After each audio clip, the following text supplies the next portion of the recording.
राधा रानी की मृत्यु का रहस्य क्या हुआ था उनके अंतिम समय में, यह जानने के लिए आपको पूरा वीडियो सुनना पड़ेगा। तो फिर हमारे वीडियो में बने रहे। मैं राधा हूँ। क्या आपने कभी सोचा है कि मैं कौन हूँ? क्यों मेरा नाम आज भी श्री कृष्ण के साथ लिया जाता है, जबकि मैं उनकी पत्नी नहीं थी? अगर मैं उनसे इतना प्रेम करती थी तो फिर हमने विवाह क्यों नहीं किया? जब कृष्ण ने रुक्मिणी और सत्यभामा से विवाह कर लिया तब मेरे साथ क्या हुआ था?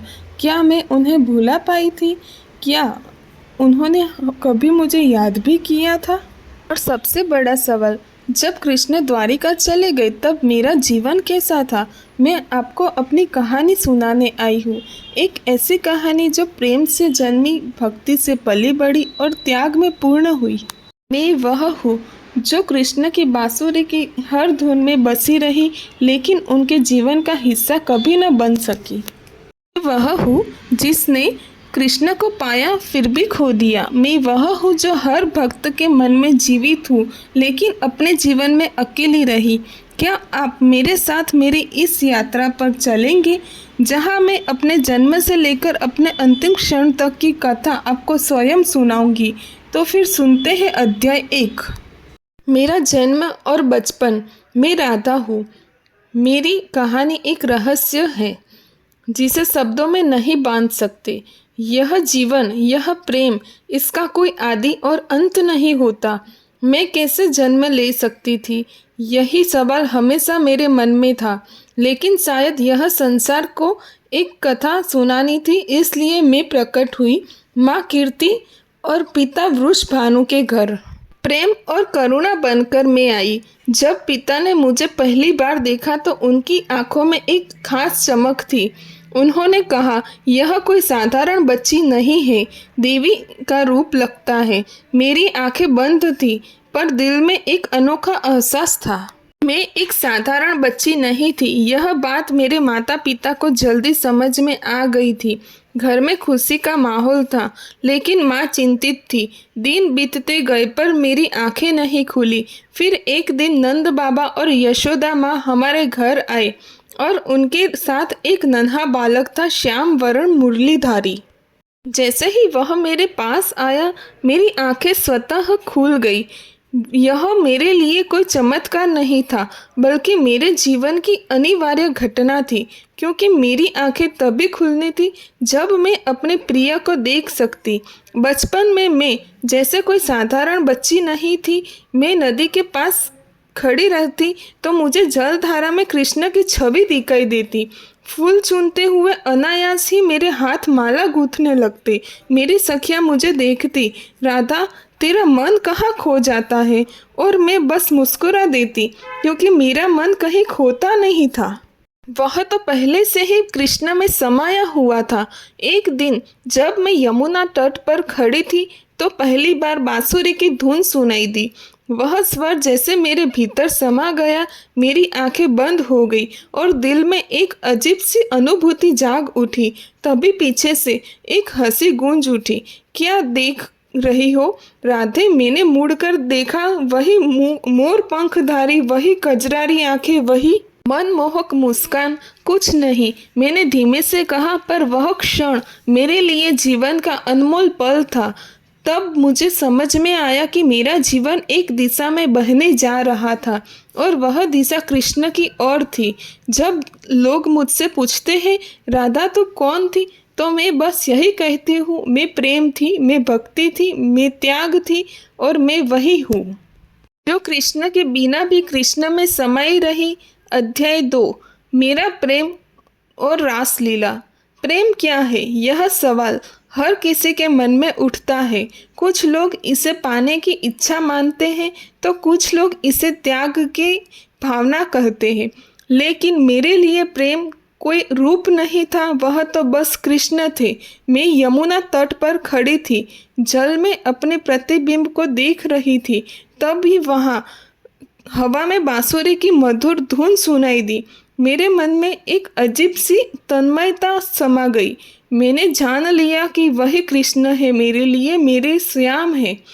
जब मैंने मुड़कर देखा, वे खड़े थे नीली पीतांबर में, मुरली हाथ में और सिर पर मोर पंख का मुकुट उनकी आंखों में मैं थी। राधे, तुम मुझसे पहली बार मिली हो, फिर भी ऐसा क्यों लगता है कि हमारी पहचान जन्म पुरानी है?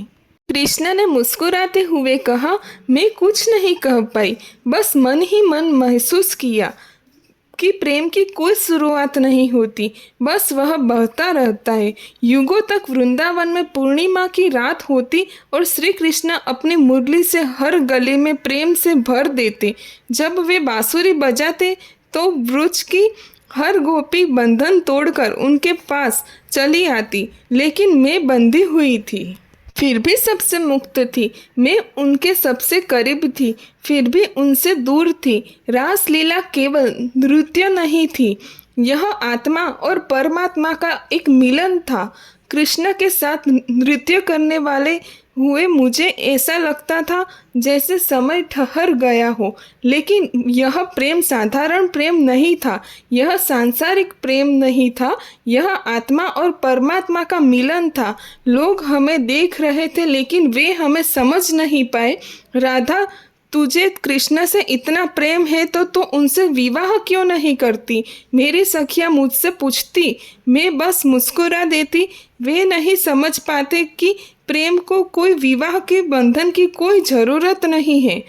कृष्ण और मेरा प्रेम बंधन से परे था, हम शुद्ध प्रेम के रूप में थे। ब्रजवासियों ने हमारे प्रेम को आदर दिया, लेकिन कुछ लोग इसे समझ नहीं पाए।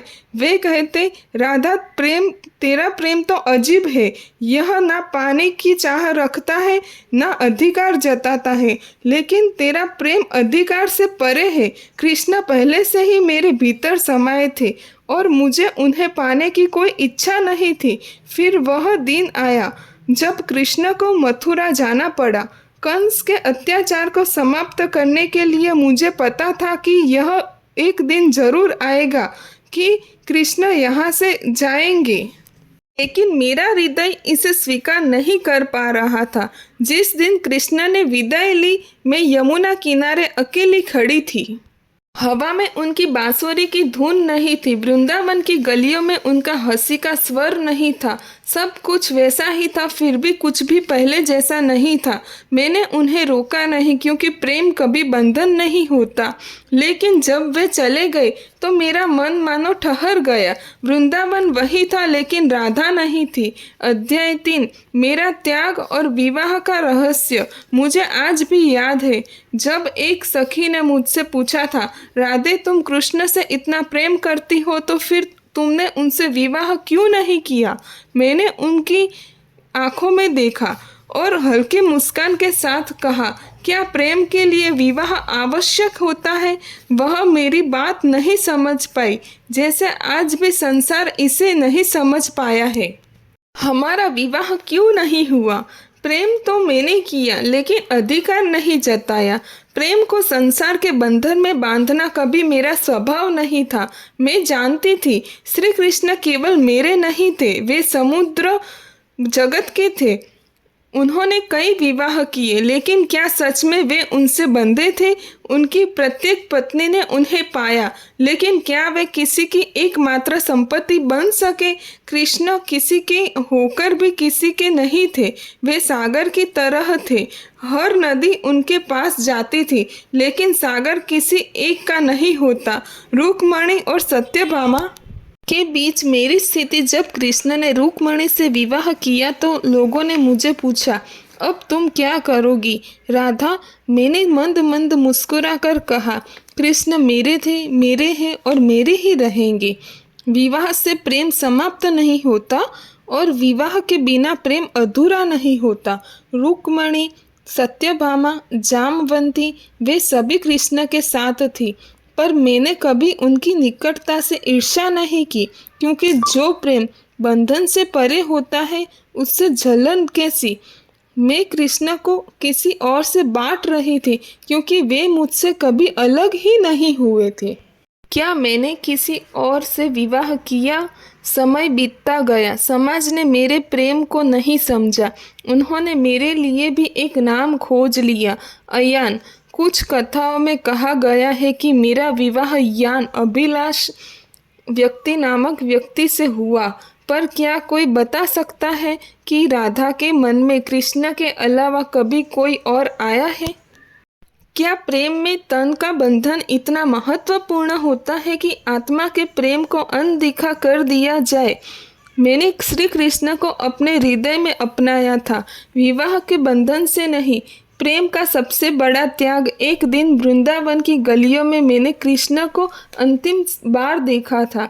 वे अब द्वारकाधीश थे, योगेश्वर थे, उनका रूप वही था, लेकिन उनके कंधों पर अब राजपाट का भार था। हमारी आंखें मिली, कुछ पल को समय ठहर गया। राधे, तुम मुझसे कुछ मांगोगी नहीं? कृष्ण ने कहा। मैंने हल्के मुस्कान के साथ उत्तर दिया, जिसे पाया ही नहीं उससे मांगूंगी क्या? वे मुस्कुराए, लेकिन उनकी आंखों में एक अजीब सी उदासी थी। शायद वे समझ गए थे कि प्रेम पाने के अधिक प्रेम का त्याग करना कठिन होता है। क्या कृष्ण मुझसे दूर हो गए? नहीं, वे कभी मुझसे दूर नहीं हुए। कृष्ण ने रुक्मिणी से विवाह किया, सत्यभामा को रानी बनाया, लेकिन उनके हृदय के सबसे पवित्र कोने में राधा थी और सदैव रहेगी। अध्याय 4। कृष्ण के बिना मेरा जीवन वियोग और साधना। जब कृष्ण मुझसे दूर गए तो क्या मैं जी सकी? यह प्रश्न वर्षों से लोगों के मन में है। वे सोचते हैं कि जो कृष्ण के प्रेम में इतना डूबी हो, वह उनके बिना कैसे जीवित रह सकती थी। लेकिन क्या प्रेम का अर्थ केवल साथ रहना होता है? नहीं, प्रेम का सबसे गहरा स्वरूप वही होता है जिसमें बिना साथ रहे भी आत्मा रहे और आत्मा प्रेम से जुड़ी रहती है। कृष्ण चले गए, लेकिन मेरे मन में वे सदा बसे रहे। द्वारिका जाने के बाद मेरा जीवन कैसा रहा? जब श्री कृष्ण मथुरा गए तब मेरी आंखें आकाश की तरफ देखने लगी, लेकिन मैं जानती थी राजधर्म उन्हें बुला रहा है। वे अब व्रज के कृष्ण नहीं, मथुरा के नायक बन चुके थे। व्रज की कलियां सुनी हो गई, यमुना की लहरें उदास होने लगी। बांसुरी की वह मोहक धुन जो हर सुबह मेरे कानों तक आती थी, अब सुनाई नहीं देती थी। वृंदावन का हर वृक्ष, हर कली कृष्ण की यादें दिलाती थी। कुछ लोगों ने कहा, राधे, तुम्हें अब आगे बढ़ जाना चाहिए, पर मैं कहाँ जाती? कृष्ण के बिना संसार में कुछ शेष ही नहीं था। क्या मैंने संसार छोड़ दिया? मैं वन में नहीं गई, नहीं किसी तपस्वी कुटिया में तपस्विनी बनी। मैं वही रही वृंदावन में, जहाँ हर कण कण में कृष्ण का नाम बसा था। लेकिन अब मैं पहले जैसी नहीं थी। जो राधा कभी यमुना के तट पर सखियों के साथ क्रीड़ा करती थी, वह अब बस एक शांत साधिका बन चुकी थी। मैंने ना कभी कृष्ण को बुलाया, ना उन्हें लौटने की प्रार्थना की। मैंने केवल उन्हें महसूस किया। हर्षाण हर्षवास में क्या है? मैं कृष्ण से कभी मिली, समय बिताया और समय बीतता गया, और फिर एक दिन वर्षों बाद मुझे द्वारिका जाने का अवसर मिला। अब वे गोपियों के प्रिय सखा नहीं थे, वे द्वारिकाधीश थे। उनकी महल स्वर्ण से चमक रहे थे, उनके आसपास राजसी वैभव था, लेकिन मैं जानती थी उस वैभव के पीछे वही कृष्ण थे जो कभी मेरे आँखों में बसते थे। मैंने उनके महल में प्रवेश किया। वे सिंहासन पर बैठे थे, पर मेरी आंखों में वे नहीं, नटखट गोपाल थे, जिन्होंने कभी मेरे साथ यमुना किनारे रास रचाया था। वे मुझे देखकर चौंक गए। राधे, उनके होठों से निकला। मैं मुस्कुराई। कैसे हो कृष्ण? वे मौन रहे। शायद वे समझ नहीं पा रहे थे कि मुझसे क्या कहे। उनके पास रुक्मिणी थी, सत्यभामा थी, पूरा राज्य था, लेकिन क्या वे पूर्ण थे? हमारी अंतिम भेंट, हम लंबे समय तक चुपचाप बैठे रहे। ना उन्होंने कोई उत्तर दिया। फिर मैंने धीरे से कहा, मैं चलती हूँ कृष्ण, अब हमें मिलना नहीं होगा। वे कुछ कहना चाहते थे, पर मैंने रोका। मैंने उनसे कभी कुछ नहीं मांगा, कृष्ण, आज भी नहीं मांगूंगी। वे कुछ पल मुझे देखते रहे, फिर अपनी बांसुरी उठाई और हाथों में रख दी। अब यह वृंदावन नहीं गाएगा।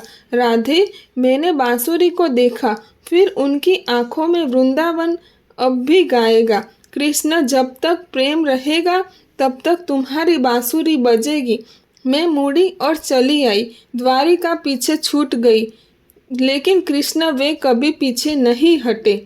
वे तो मेरे भीतर बसे थे हमेशा के लिए। अगले अध्याय में राधा का अंतिम समय, जब तन मिट गया लेकिन प्रेम मरा नहीं। अध्याय 5, मेरा अंतिम समय और गोलोगमन। क्या प्रेम का कोई अंत होता है? क्या यह देह के साथ समाप्त हो जाता है या आत्मा के साथ सदा बना रहता है? मेरे जीवन का अंतिम अध्याय बस यही बताने के लिए कि प्रेम अमर होता है। जब शरीर ने साथ छोड़ दिया, वृंदावन में जीवन बीत रहा था।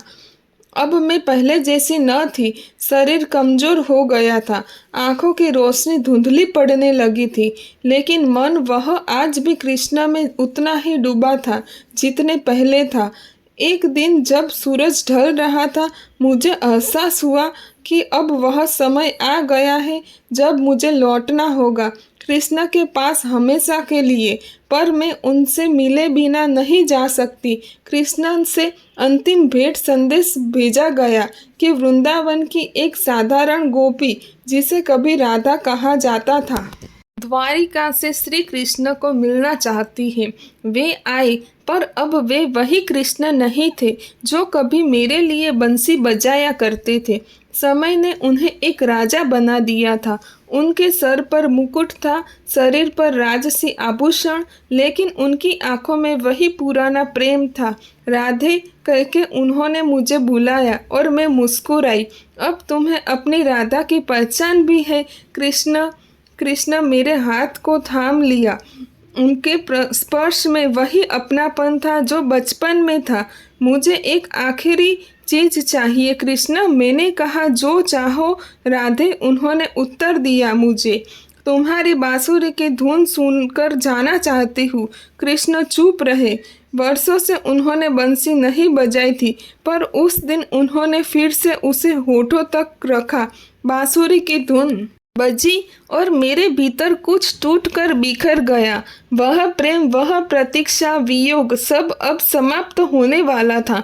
राधा का गोलोगमन धीरे धीरे आंखें बंद होने लगी। मेरा शरीर शिथिल पड़ गया, पर मन वह जैसे कृष्ण के स्वर में घुलता जा रहा था। और फिर मैंने महसूस किया कि अब मैं देह में नहीं थी, मैं प्रेम में थी, मैं कृष्ण में थी। कहते हैं कि मैंने अपनी देह छोड़ दी, पर सच तो यह है कि मैं कृष्ण में विलीन हो गई।